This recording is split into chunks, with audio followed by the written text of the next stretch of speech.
Hello, and welcome to our Cerenade video. In this video, we will discuss the Load More Data button. This feature allows you to get an overview of a client's profile without having to go into the profile itself. To see this, you will go into the Clients and Contacts area to search for a client. You will proceed to search for a client. Once a client is listed, you will click on the Load More Data button. You will now see a brief overview of their profile and quick links to take you to a section of the client profile.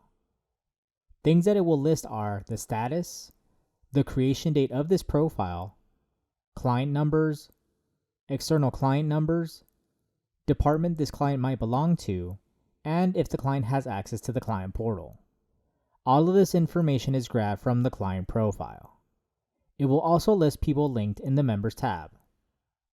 It will list any cases the client is tagged in, and each case has a clickable link which will take you into the case profile. Lastly, it will list the subcategories of the client profile. Each section is a clickable link, and when clicked, it takes you directly into that section of the client profile. This concludes our video on the Load More Data button.